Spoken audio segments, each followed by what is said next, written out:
আলাইকুম। আমাদের ভয়েস বাংলার মুস্তফা ফিরোজ ভাই কিছু কথা বলবে, কথাগুলো শুনেন, তারপর আমি কিছু কথা বলতেছি। হাইকোর্টে 25 জন অতিরিক্ত বিচারপতি নিয়োগ দিয়েছে সরকার। আগামীকালই শপথ। একটু রাতের বেলায় খবরটা দেখলাম, কালকেই শপথ। কিভাবে নিয়োগ হয়েছে সেই ব্যাপারে বলা হচ্ছে যে প্রথমবার ভাইবা দিয়ে হাইকোর্টে 25 বিচারপতি নিয়োগ। কিন্তু এই খবরের সঙ্গে দুইটা খবর। একটা হচ্ছে 25 জনকে হাইকোর্টের অতিরিক্ত বিচারক নিয়োগ আছেন সার্জিসের শ্বশুরও। এই যে নিয়োগ হয়েছে 25 জন অতিরিক্ত, ঠিক আছে, আছেন সার্জিসের শ্বশুরও। হঠাৎ করে আপনি ভাইবা হলো, হয়তো ঠিকঠাক মতনই নিয়োগ হলো, কিন্তু সার্জিসের শ্বশুরও আছে। আরেকটা খবর হচ্ছে সারা দেশে একযোগে 230 বিচারককে বদলি। এটা হয়তো নানা কারণে হইতে পারে, মানে বিচারক বদলি, এটা প্রশাসনিকে, এটা নিয়ে কথা বলবো না। কিন্তু কথাটা হবে এই যে সার্জিসের শ্বশুর আছে, এটা কিন্তু একটা ভিন্নভাবে মানে দেখবে সবাই। হয়তো যোগ্যতার বেসিসেই নিয়োগ হয়েছে, কিন্তু রাজনীতি বড় নিষ্ঠুর। এখানে মানে পান থেকে চুন খসলে বা চুন থেকে পান খসলে কোনো উপায় থাকে না। এটা নিয়ে কিন্তু বেশ রমরমা আলোচনা হবে, এবং আলোচনা হবে বলেই আগেভাগেই প্রথম আলো সহ আরো কয়েকটা অনলাইন দেখলাম যে সার্জিসের শ্বশুর আছে। এই কথাটা মানে বলার মধ্য দিয়ে একটা বিতর্কেরও সূত্রপাত হয়ে গেল। সুপ্রিম কোর্টের হাইকোর্ট বিভাগের অতিরিক্ত বিচারক হিসেবে 25 জনকে নিয়োগ দিয়েছে সরকার। আইন, বিচার এবং সংসদ বিষয়ক মন্ত্রণালয়ের আইন ও বিচার বিভাগ থেকে আজ সোমবার রাতে এই সংক্রান্ত প্রজ্ঞাপন জারি করা হয়। রাতে প্রজ্ঞাপন জারি করা হলো, কালকেই শপথ, খুব দ্রুত গতিতে। 9 জন বিচার বিভাগীয় কর্মকর্তা, 9 জন আইনজীবী, 7 জন আইন কর্মকর্তা অতিরিক্ত বিচারক হিসেবে নিয়োগ পেয়েছেন।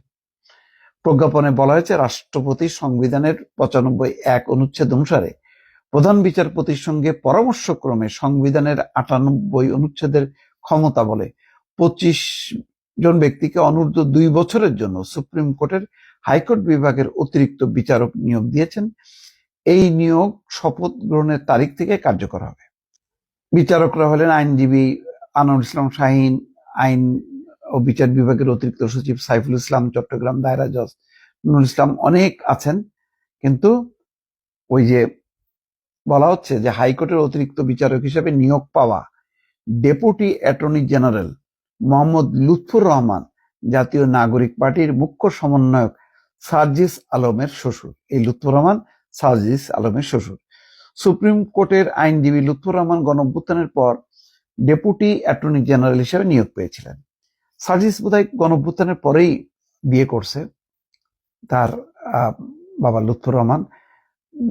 সব গণঅভ্যুত্থানের পরেই ডেপুটি অ্যাটর্নি জেনারেল হওয়া, সার্জিসের বিয়ে করা, এবং আবার তার শ্বশুরের বিচারপতি, সবই পরিবর্তিত রাজনৈতিক প্রেক্ষাপটে মানে ঘটনাগুলো ঘটেছে। সেই কারণেই একটা বিতর্ক কিন্তু আসবে। আমাদের যেটা হচ্ছে যে উচ্চ আদালত, নিম্ন আদালতের যে বিচারপতি, বিচার অঙ্গন নিয়ে নানা বিতর্ক আছে। সেই বিতর্কের একটা মূল বিষয় হচ্ছে দলীয় আনুগত্য। অর্থাৎ যখন যে সরকার ক্ষমতা এসছে, সে তার মতন করে তার আনুগত্যের বিচারপতিদেরকে নিয়োগ দিয়েছে, যার জন্য আমাদের বিচার ব্যবস্থার উপর কিন্তু একটা অনাস্থা আছে। এখনো বলা যাবে না যে আমাদের স্বাধীন বিচার ব্যবস্থা, নিম্ন আদালত কি স্বাধীনভাবে চলছে। স্বাধীনভাবে যদি চলেই, তাহলে ওই যে রিক্সা চালক আজিজুর বঙ্গবন্ধুর বাসভবনে ফুল দেওয়ার জন্য তাকে কিল, চড়, থাপ্পড় একটা রিক্সাওয়ালাকে পেটানো হলো। ধানমন্ডি থানা আটক করলো, আটক করে আদালতে দিল, আদালত তাকে কারাগারে পাঠিয়ে দিল। প্রতিক্রিয়া তৈরি হলো, পরের দিন সে জামিন পেয়ে গেল। তার মানে বোঝা যাচ্ছে যে না, স্বাধীনভাবে চলে না, এখানে কিন্তু আছে। সেই কারণেই সার্জিস আলমের পিতার এই নিয়োগটা নিয়েও কিন্তু প্রশ্ন আসবে, রাজনৈতিক অঙ্গনে প্রশ্ন তুলবে যে এইগুলি হচ্ছে মুখ দেখে প্রভাব খাটিয়ে নিয়োগ পাওয়াদের মধ্যে এই ঘটনা ঘটেছে, এবং আমাদের বিচার বিভাগ স্বাধীন না, ওই দলীয় আনুগত্য ব্যক্তি বিশেষের মুখ চেয়ে চেয়ে নিয়োগ দেওয়া হচ্ছে। ফলে এই বিতর্কটা অতীতে যেমন ছিল এখনো কিন্তু সেই বিতর্কটা থেকে গেল। এখন বৃক্ষ তোমার নাম কি ফলে পরিচয়, মানে বিচার বিভাগ স্বাধীনভাবে যদি অ্যাক্ট করে এবং সেটা কোনো নমুনা যদি দেখাতে পারে, মানুষের আস্থা আসলে তখন মানুষ বুঝবে না বিচার বিভাগ স্বাধীন, নতুবা সেই অনাস্থাটা কিন্তু দূর হলো না। এর মধ্যে আবার একটা রাজনৈতিক বিতর্ক ঢুকে গেল সার্জিস আলমের শ্বশুরের এই নিয়োগ পাওয়াকে ঘিরে। দর্শক ভালো থাকবেন। তো ভিডিওটা দেখলেন, দেখেন কে কার শালা, কে কার শ্বশুর, কার শাশুড়ি বিচারপতি হলো কি হলো, এটা আমাদের দেহার বিষয় নেই। এগুলা আমাদের দেহার দরকারও নেই, আমাদের মাথা ব্যথারও দরকার নেই। তা আমাদের প্রশ্ন হলো যে এরা যখন অন্য অন্য দলের লোকের ফেসিস বলে, স্বৈরাচার বলে, তাহলে এদেরকে কি বলা উচিত? দেখেন দর্শক, এই যে সার্জিস আলমের শ্বশুর বিচারপতির নিয়োগ পেয়ে গেল, তাহলে আমলিগ যে কাজগুলা করছে, আমলিগ যে কাজগুলা করছে, এখন বর্তমানে এনসিপির যারা, এরাও তো এই কাজগুলাই করতেছে। আমলিগ চাঁদাবাজি করছে, এরাও চাঁদাবাজি করতেছে।